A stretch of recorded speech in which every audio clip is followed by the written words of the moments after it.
Millie, I'll start with you. Really big week for you. Huge congratulations on an amazing international career. How did you know it was the right time to call it a day on England? This will be my only question on my retirement, just because massive game tomorrow. I don't like attention on me. Everybody knows that. So this will be my one and only question, just a heads up for everyone. Listen, it's not a decision that comes lightly, and it's not a decision that, you know, is just happens overnight. It's something that, as a player, it's really hard to explain. You have little thoughts in your head for a long time, and it's one of the moments you can talk to people about it. No one can really give you advice because it has to be your decision, and it has to be something that you're kind of at peace with when you come to that. And everyone always asks, the question I've had a lot lately is why now? Why this moment? Obviously, the summer, I weren't in a place to even think about anything other than myself, and the summer was about me, physically and mentally, kind of healing and fixing myself, and just taking a step back. And in all honesty, that weren't really a question I was asking myself at that moment. I just wanted to come back in a better place for pre-season, and I weren't really thinking of anything other than just being healthy as an individual again. And then, I feel like I've done that. I've had a really good pre-season, good start to the season, and I think it's important to make decisions when you're in a clear mindset and in a good place. So that is why I've waited till I felt like I was in a position to make my final decision. And I think when there's no bitterness and none of those feelings of, I've made the wrong decision, I've not had any of those thoughts. So for me, it is, there's many factors that have played into it. I don't see it as a sad thing. I see it as a celebration of, I've had an amazing England career, and I'm very grateful and blessed for the opportunities that I've been given, and the opportunities to play in the biggest tournaments, some of the best players in the world, lifting trophies, making memories with my family, travelling the world. Like, this opportunities that aren't just gifted to anyone. So I feel really lucky. I see it as an opportunity now to be 100% for my club, and I've still got big ambitions. There's things that are missing from the cabinet, and still lots of records to break. So for me, it's about many factors that have played into my decision. But I'm really happy. I'm in a really good place, and I thank everyone for everything that they've done for me over the years. But now it's time to be number one supporter. Huge congratulations again, an amazing career. Thank you. And of course, Chelsea, huge game tomorrow. After maybe a disappointing draw, you would have wanted to start your campaign with a win. How do you rally the team and make sure that you guys go and fight and at Stamford Bridge in front of a home crowd tomorrow? Listen, I think upon reflection we see it as a point gain, not 2 points lost. I think in the new format it's important to be patient and to stay 2 feet on the ground. I think it's important to remain grounded, and every point matters. So for us, of course, we wanted to go out and win that game. We wanted to start in a better way, but I don't think it's the end of the world that we drew that game. Our mentality is to win and to be the best team. Of course it is, but didn't really need to do much rallying. I think we got straight back out on the training pitch. The girls showed a great response, and that started with the game against Tottenham. So I think a brilliant bounce back from that, and looking to take that momentum into tomorrow's game. And was it Karma Chameleon you guys were singing on the training pitch today? I heard a bit of singing. I don't even remember. There was a lot of energy at the start of training and a lot of different things going off. So we were a little bit hyper. I think everyone's excited to be back with an opportunity to play in the Champions League again. Amazing. And Sonia, just some team news from you. Who is unavailable to play tomorrow, please? I think we have pretty good news because we have some players back from the weekend, Sandy Baltimore being one of them, as I mentioned, and as you could see, Niamh and Lucy are still in the squad for the game tomorrow. So we are in a good place in terms of having players available. And do you as a manager feel the weight of expectation from the fans? This is the trophy they all want, right, going into this competition? And again, I just said from the beginning, we want to compete as far as we can in every competition we are involved in. The Champions League is a special one because this competition is the biggest competition you can play as a club. That's also the only trophy who is missing in this club. This is also the reason why it's so special for us. But the competition is getting harder and harder, and we just need to make sure we focus on ourselves. I know we have the quality to go far in the competition, and hopefully we'll show that tomorrow on the pitch. And do you have, how would you summarise Millie's amazing international career as her club manager? Probably summarize it's the wrong word because there is so much to say. The first thing I would say it's congrats Millie on this huge achievement. I think being able to play at the highest level for so long, being consistent and showing that many performances at a good level, as a player, as a captain, as a leader, but also as a good person. I think Millie was for me a surprise. When I say surprise, just because I faced her multiple times when I was the manager in other clubs, but when I first joined, I could discover the person she is too. And I think when you want to be one of the best in the world, you have to be a really good player but also a good person. She has great values. She has shown that through her career. She's coaching to do that every day in Chelsea, and a big thank you for that. She's a big support for me as a captain, as a leader in the team, and she means everything to this club. Some lovely words. Thank you so much. Thank you. Lovely stuff. Yeah, some love around. Some love around. Thank you for that. Emotional. Who's next? Anybody else from the room? So anyone jump at once? Okay, cool. We'll go across to Zoom. Amy, thanks for waiting. Hi guys. Hi. Sonia, just to kind of reading Millie's statement yesterday, talking about how she wants the full focus now to be on Chelsea, and just hearing her speak there about that one trophy that's missing, and the quest that you guys are on to get that Champions League. How pleasing is it for you to have your club captain be kind of fully focused now on Chelsea? You know that when those international breaks come around, you can just wrap her in cotton wool, and you know that you're going to have as much of her as you can.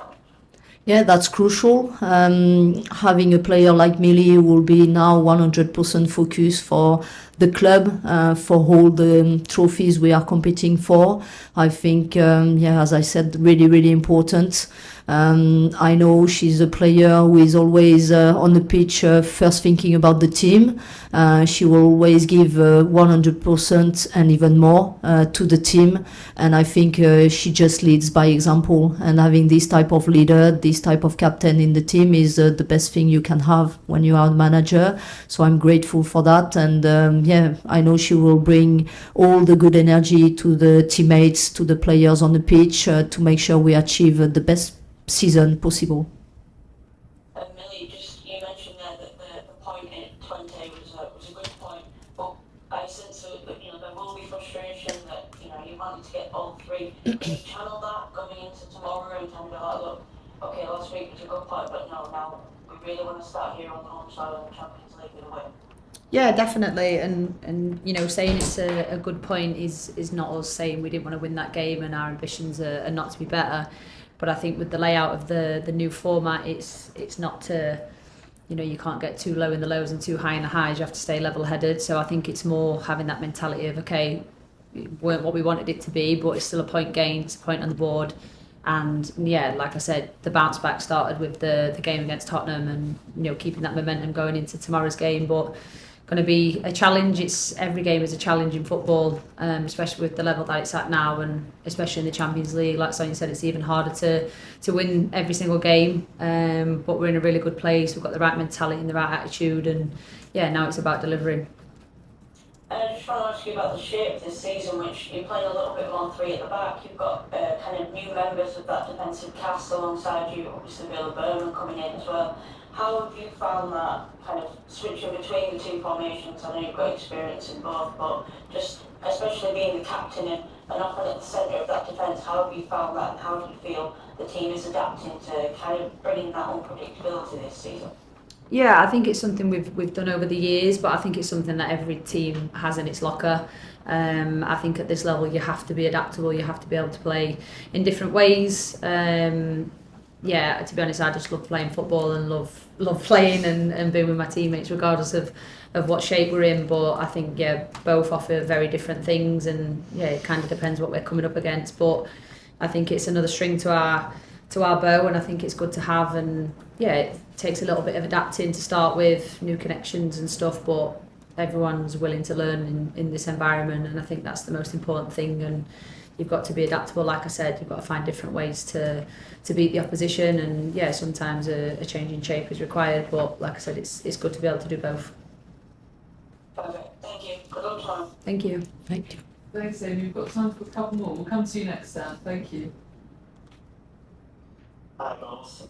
Hi, Dan. Question for Sonia. Obviously, you know an awful lot about Paris FC, but I just wonder, it feels like they're kind of a household name in the Champions League now, so how do you feel they've kind of progressed in Europe over the last few seasons? Yeah, I know Paris FC really well. I know the players, I know the coach, and yeah, they progressed really well. I think they made a big decision this summer, bringing new investors in the team and investing even more money. I think the project they have over there is a really good project for the women's team. Every year they are making progress. We are expecting them to be a strong side tomorrow, especially because, as I already mentioned, everyone, when they are coming and facing Chelsea, they have this extra motivation. So it will be a tough game. They have really good individuals. They play good as a team, but we also have a really good team, and we are confident going into the game tomorrow. Appreciate that. Thanks very much, and best of luck. Thank you. Thanks, Dan. We'll finish with Kit. No pressure, Kit. There's always pressure. Don't worry about that. Hi, both. Nice to see you. Hi, Kit. Sonia, hello, hi. In the past couple of days, it feels like, past couple of games, sorry, it feels like your team's had quite a lot of possession, but only managed to score 2 goals. Is that kind of lack of converting possession into goals something you're particularly concerned about at this stage, or is it kind of too early to make too indicative of that? No, when I analyze the games, I just think like we are creating a lot, which is the most important for me. I think if you look at the statistics from our last games, again, we have really good statistics in terms of in possession. We are bringing the ball high on the pitch, being able to bring the ball in different ways into the box. The most difficult thing in football is to score goals. So for me, we need to stay confident. We need to keep trying. And yeah, 1 goal in the last game was enough. So it was good. Sometimes it's just like when you are able to be more clinical, you just kill the opposition hope a little bit sooner in the game. And that's good. We did that in the West Ham game. When you are clinical, you just are in a better place. But even on the last game on the weekend, we were confident enough. We were going to keep trying and working hard, keep creating situation opportunities, and we will find a way to score. So I think for me in this situation, it's more to have the right mentality, to keep trying, keep working hard, to make sure we just put the ball in the net. Thank you. And Millie, congratulations on a brilliant international career. Thank you. I heard what you said at the start, but I think it's an important detail just to check on. I heard from you last week that you said you were always available for selection with England, and then we heard from Serena this morning that your decision to retire was something that was made off the back of the Euro. Could I just check precisely when you made your decision to retire from international football? When I released it on the podcast.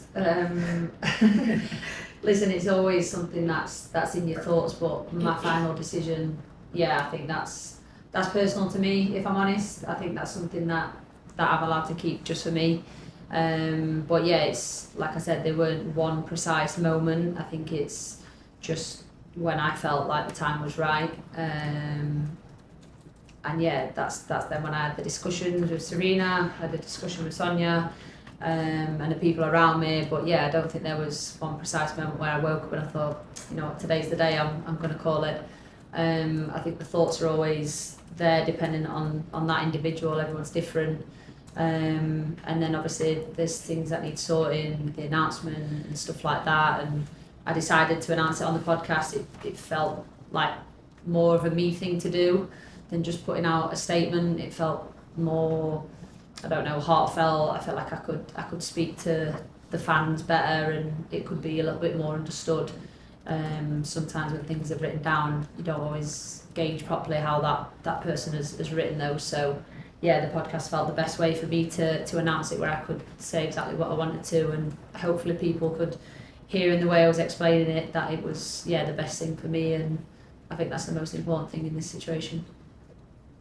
Yeah, thank you very much. No worries. You'll have to listen to the podcast, Kit. Yeah, I can send you the link if you want. It's Millie Bright. It's on my download. Podcast to get approved. Don't worry. Let me know what you think of it. Recommend, highly recommend. All right, on that bombshell, we'll leave it there. Thanks very much. Thank you, everyone. Thank you.